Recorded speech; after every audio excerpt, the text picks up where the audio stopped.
Thanks for hitting the rewind button with us. I'm Dal Kelsey. I'm here with Dan Fowler. And tonight, Dan, we're doing something really special. We're going back to Halloween 1994. Are you excited? Oh, I can't wait, Dal. This is so... just take me back in all the best kind of ways. It's Halloween! It's Halloween. We got it. No need to bludgeon us with it. It scares me. Halloween thrills continue with Animaniacs next on Fox Kids. In all the best kind of ways. Well, Halloween in our childhoods. 1994 was primo time for both of us. Peak childhood. You turned 10 that year, right? Yeah.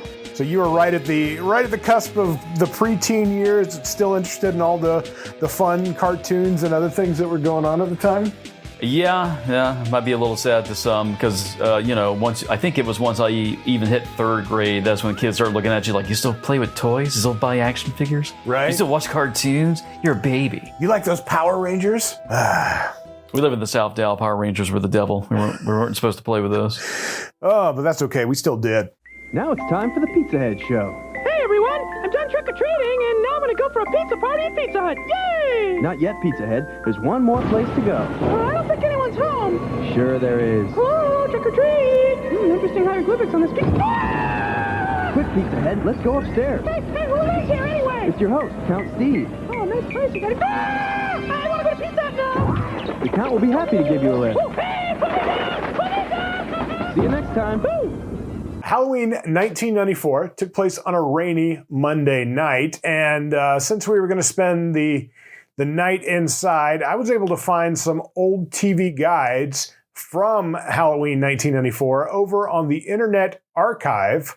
So I found the ones from the week before, which was the actual Halloween episode for the week of October 22nd, that had a bunch of interesting articles in it, and the one from for Halloween itself that took place over those dates, which was all about kids programming. So both of our wheelhouses in one. It's always bothered me sometimes the way programming will schedule some Halloween episodes where they fall. Like, I always hate it when they do it like a little too early. Yeah. Because for me, it's especially when it's on a day so close to Halloween. It's like, why didn't you just do it like on Halloween or the day before Halloween? Why does it have to be a week before or 2 weeks before Halloween? But then, as you grow up, you realize like, oh, well, they know people are probably going to be out trick-or-treating, celebrating, not watching TV. So, of course, they want to get the highest ratings they can and play it on the night when they know people are going to be home doing nothing.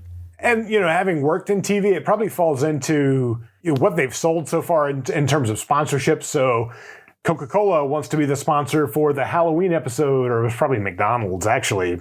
They seem to sponsor every Halloween special ever. Oh, yeah. So if they had already committed to October 13th, then October 13th is when it's going to air.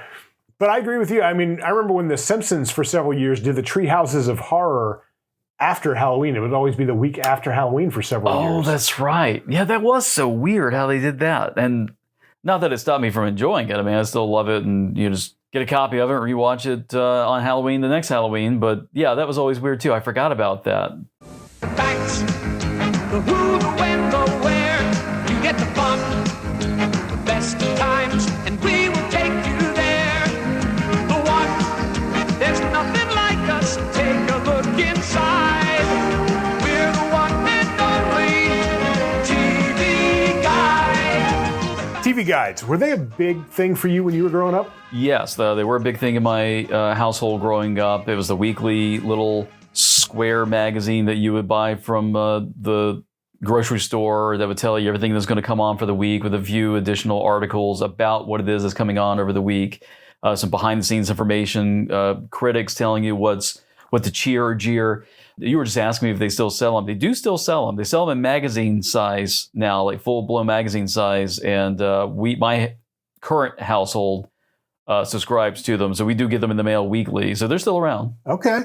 Yeah, I just never see them on the end caps of the supermarkets anymore, like you were saying, which is where I used to always look for them to see what was on the cover. Very seldomly did we actually buy a TV guide. We subscribed to the newspaper, and the newspaper would print out something called the TV Spotlight that would be in the Sunday edition. And it was very similar. It had articles, recommendations, reviews, and it also had the primetime lineup for all of the, not all of the channels, but the main channels. So kind of like your your local, and then the basic cable. And I would always go through and plan my week's worth of entertainment. Never had cable, but I would always look to see what was playing and think, if I had that channel, I would watch this. Oh, I'm the same way. I didn't grow up with cable either, unless you went over to like a friend's house who had it. But yeah, looking at the lineup that we're taking a big focus on here is putting a spotlight on for 1994 around Halloween. If I had cable, I would probably never left the house because there was a lot of good programming on, but there was still its fair share on basic TV. But man, it's like I'm sure you remember as well as I do. TV back in the day, like there were only maybe like 2 chunks of hours in the day where it was anything good, and then after that, you were just stuck with either nothing but infomercials.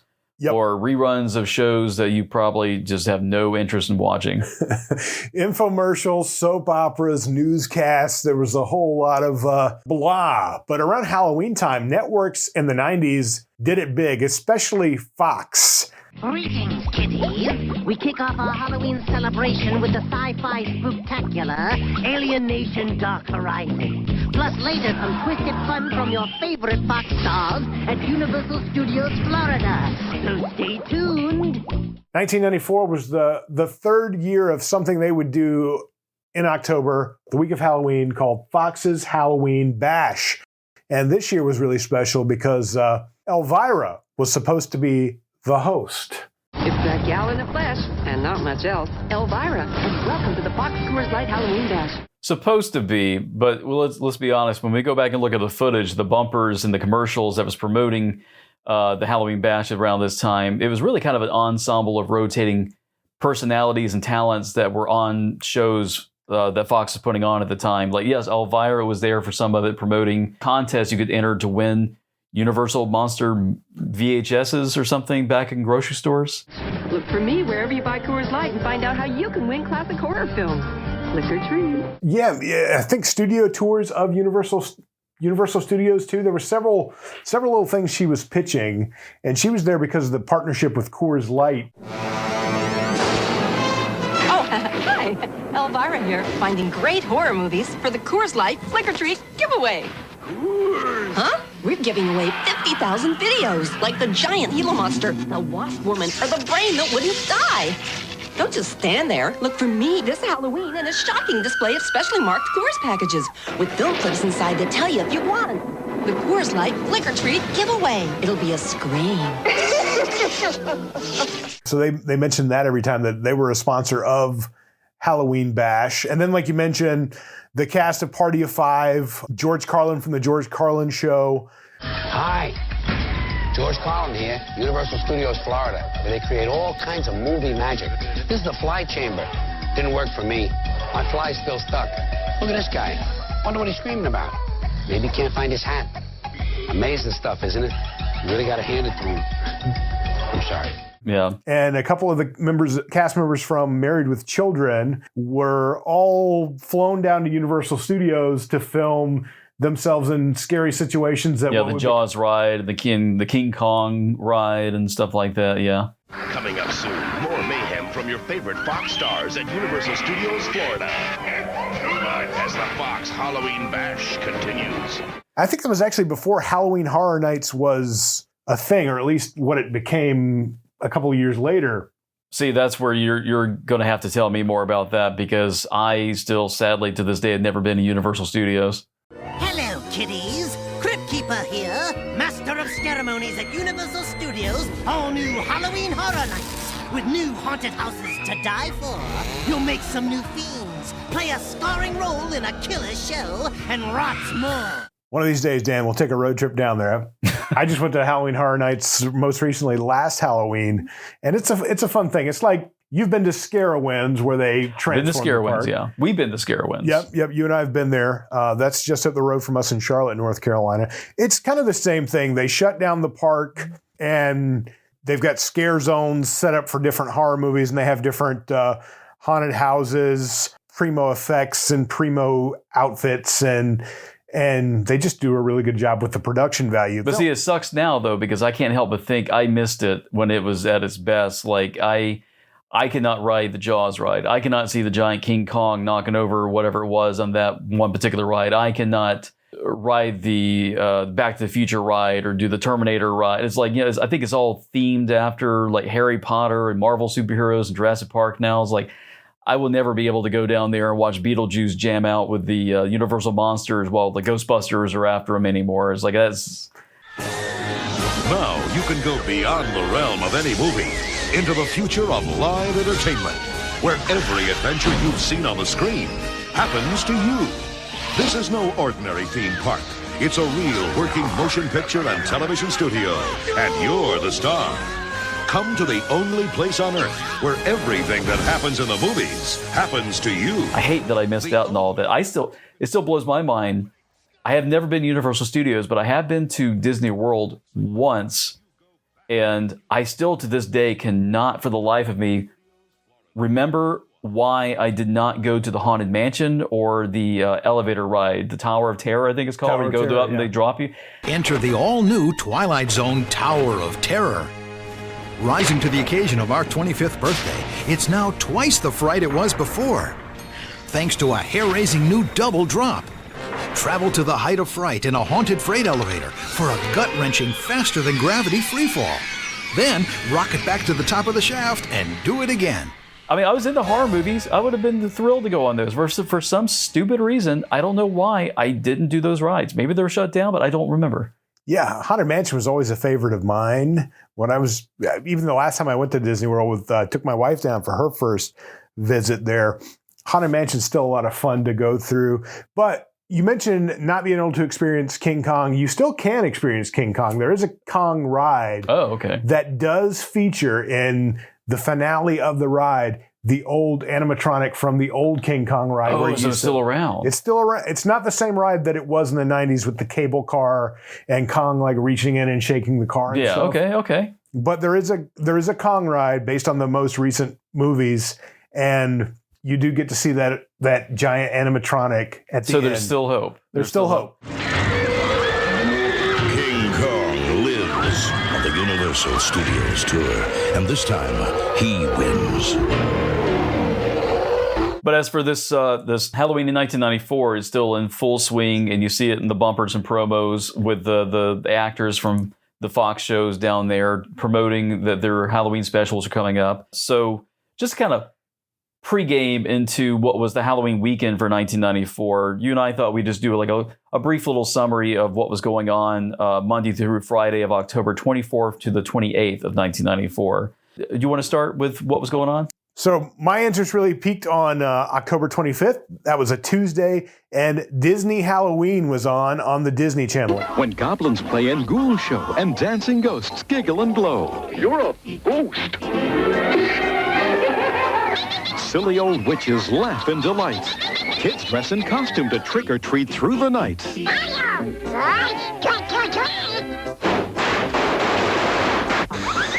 It's time to tune in to a Disney Halloween. Again, I never had the Disney Channel growing up until I was late in my teens and past my Disney Channel watching years. I guess I still went back and watched things on there like the Alvin and the Chipmunks, and they had the X-Men, and I watched that series from beginning to end on there later on. But Disney Halloween was always a favorite of mine when I think it came on ABC a couple times when I was really little, and then I would rent the VHS, and they've repurposed clips from old movies and cartoons and thing to kind of tell a little Halloween story. And I can't for the life of me remember the meat and bones of it now, but I would still go in and pick it up off the shelf if there was a VHS and put it in for us right now and just watch it again. One of those things that just kind of mindless nostalgia and just makes you happy.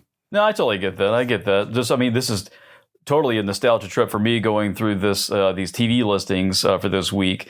You started with Tuesday. On Tuesday, I see that Home Improvement was in season 4, episode 6. They had their Halloween episode, but it's one of those real annoying episodes where it was only Halloween for like the opening segment. It wasn't Halloween through and through. I hate Halloween episodes where Halloween is over either before the show even starts or halfway through, and it's like, oh, is all the aftermath after Halloween night. Those kind of episodes I think suck. It was also all week on the Sci-Fi Channel was a Bela Lugosi week, right. So they were doing. I guess I didn't dig too much into this. I think they were doing tributes or playing vampire movies in tribute to Bela Lugosi, who was the original Universal Dracula.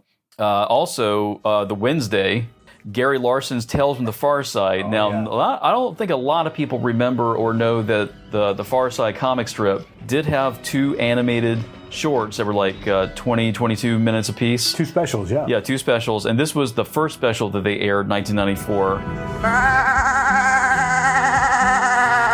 And it was on CBS, and it was basically just like about 10 different vignettes, Far Side comic strips pulled together. Right. I enjoyed them. There's not really any story. It's just like reading the comic strips. Like the vignettes are just are very self-contained. Yep. There's not a lot going on, not too heavy in plot, but there's a sight gag in every one of them, and it's great for like a little bit of a dark chuckle because there's some dark humor in them. But I would definitely encourage anyone to see those. Next, you're in for a big surprise, and you're in for a shock. When the Queen of Fright I'm Beaver Cleaver has her big night, Roseanne's all-new Halloween special. Now, you said that you did or did not grow up with Roseanne, because Roseanne also had a Halloween episode this same week. I was never a fan of the Roseanne show. Still am not a fan of the show, but I've gone back and watched a few of the Halloween episodes just because later I learned how big of a production they made Halloween episodes with the parties that Roseanne would throw and the costumes they would wear and just the spooky ambience that they would pull off in the shows. I couldn't tell you who I know who the characters roughly are. Couldn't tell you any of their storylines or any of that other than, John Goodman as Dan. I'm the same way. I didn't watch it. It's like I know Roseanne's the mom. I know John Goodman's the dad. I know they had some kids, and I think a sister helping out, that kind of stuff. But yeah, so she had a Halloween episode that was new for that year. It was drag queens having a costume party in a diner. That was my understanding. Thursday, it's a night of chills and thrills as Fox's Halloween Bash continues. Fox was also having like a double feature or a double scare fest of a rerun of Martin from their first season. Episode 10, that was a rerun of them telling ghost stories and having a seance. But they did have a new episode of Living Single where they were trying to prank each other and trying to figure out if somebody was cheating or not. That was their Living Single's second season, episode 8. Get into the Halloween spirit. Hey, Martin, you dressing up? You know, I was going to go as your mother, but my hair's too long. On the scariest Martin ever. Then, you're invited to a wild Halloween party. Opie, look, it's Cher. And it's going to be a scream. This is the last time I let you go to the costume store without me. Living Single. It's all part of Fox's Halloween Bash, Thursday, starting at 8, 7 Central. I kind of watched those, but not really. I didn't religiously commit to seeing those, but I would see them in passing when watching other shows. Were you the same way? I was the same way. I would watch Martin if like the opening, like the cold open, like grabbed my attention. I thought the characters were funny with Shanae and the others. Really enjoyed those characters and some of the scenarios. Living Single, not really one that I ever really made it past the cold open. Not sure why, just never caught my interest. I think the opening song was kind of fun, and then that was about it for me. But things did pick up Friday night. Oh, yeah. Lock the doors, bolt the windows. This Friday, Fox TV's most shocking show comes to prime time with a 1-hour Halloween special. Who could ask for anything more? That's where Friday night was a great kickoff to the Halloween weekend. For one, well, let's just start on the lighter side of things. So TGIF.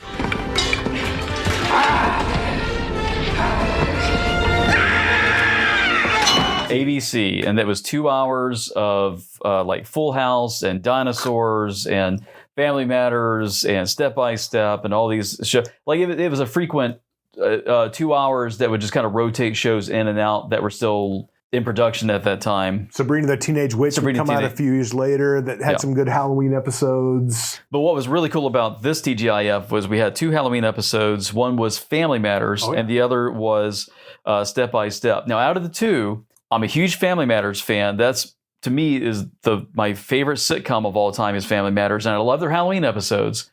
But this was one of my least favorite Halloween episodes. If I remember correctly, this was the period piece vampire show where they go back in time, or there was some kind of time jump. They're just telling stories. Okay, that's what it is. It comes down to they're just telling a scary story that allows the cast to be vampires in like some medieval time setting or something. Okay. But that's why I didn't like it. I like it when the characters are actually in a real place, experiencing real Halloween kind of fun sort of stuff.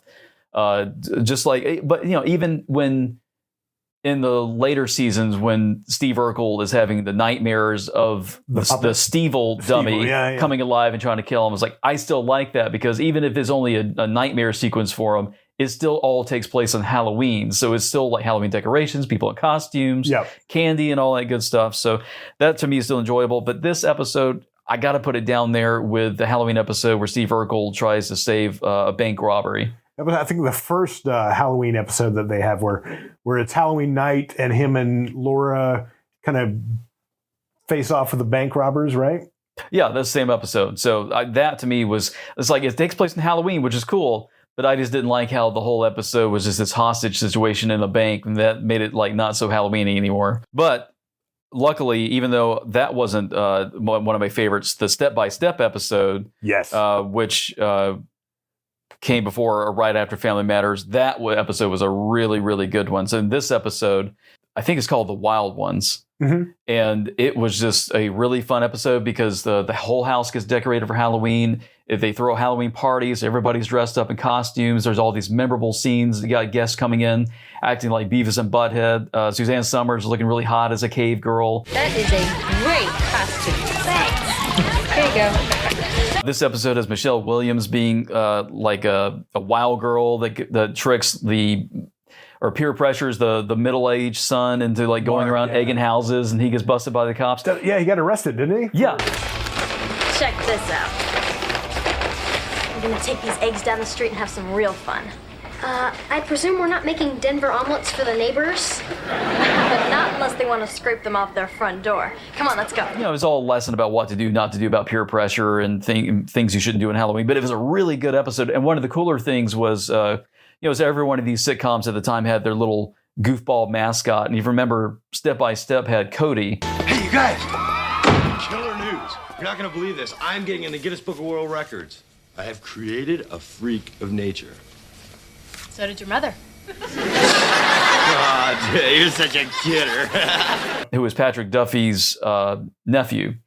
And Sasha Mitchell, I think was his name? Yeah, Sasha Mitchell. So he was living out of a van in the backyard, and he would always be involved in some crazy stuff. And for this episode, he had grown like the world's biggest pumpkin or something. And his mission was to carve this pumpkin using explosives. So then when he blows it up, it perfectly carves out like this giant face into it for a jack-o'-lantern. And it was just so much fun. It was so cool.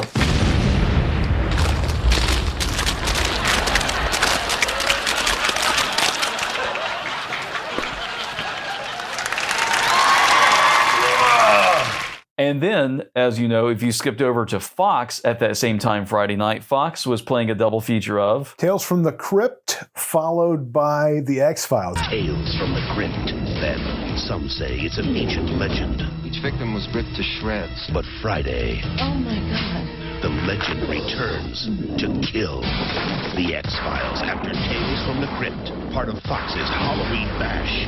Friday. Yeah, they had just purchased, I guess, several episodes from HBO to kind of edit down a little bit and air on Fox late night. Tales from the Crypt, Friday at 8, 7 Central. Parental discretion advised. Now that's entertainment.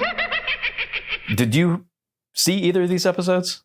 I have seen them. I didn't watch them or I don't recall watching them at the time. I think at the time, 8-year-old me would have chosen, I definitely remember watching the Family Matters and Step by Step. I may have flipped over and watched the X-Files because that was around the time when I became an X-Files fan. If I remember correctly, they were investigating kind of a Native American vampire myth in that one. So after the double feature of Tales from the Crypt, they played an episode, it was a rerun of the X-Files that they just, I guess, thought fit the Halloween theme, and it was called Shapes. Yeah. And it was all about, them going after basically a Native American werewolf or skinwalker. Shapeshifter, yeah. Shapeshifter. Some kind of creature, yeah.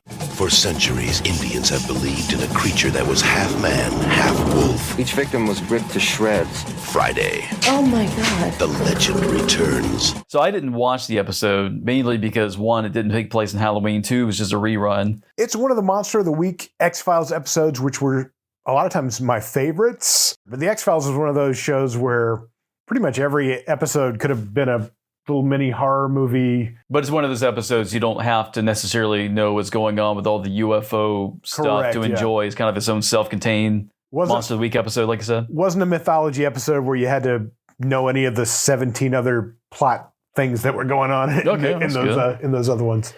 Don't miss the X-Files Friday at 9, 8 Central. Something else maybe you know what this is. I don't. So as we go into the weekend, starting with Saturday, I noticed that in the TV listings, they kept listing something on MTV called Halloween. Do you have any idea what this is? I don't know. Let's look it up right now. I tried to look it up. I couldn't find any video.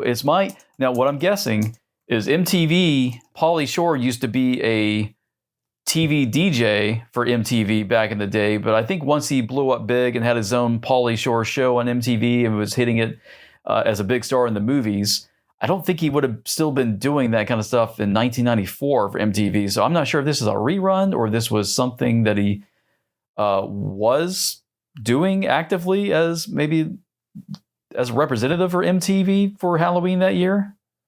But I can't find any information on it. Yeah, Google is no help here. So yeah, if you look at the TV Guide from 1994 and look at the listings for MTV over Halloween weekend, it lists Paul-O-Ween several times, but I have no idea what they're talking about. There's no description. It just says Paul-O-Ween. It was an hour-long show every time. Maybe there was a VJ or VM. What do they call those? Yeah, VJ. That's what he was. Okay, VJ. Let's see. Was there someone named Paul in 1994? Downtown Julie Brown, Bill Bellamy, Tabitha Soren, Simon Rex, Adam Curry, Martha Quinn, Ray Cokes. Not seeing anybody named Paul, so I don't know. I'm still at a loss. So if anybody has any information on Paul-O-Ween, we'd be interested in hearing more about that. Yeah, let us know in the comments if you remember that special on MTV. I think for us to also not having cable, and I think MTV was one of those frowned upon networks where, you shouldn't watch that anyway, kids. Well, I'll tell you what's not a mystery, and that is what we enjoyed on Saturday mornings, especially in this Halloween weekend. That's right, Dan. And you and I will plan out a whole weekend's worth of TV watching in the next episode of The Rewind Button. Can't wait. Stay tuned, and thank you all for listening. Happy Halloween. Be much more spooky stuff to come.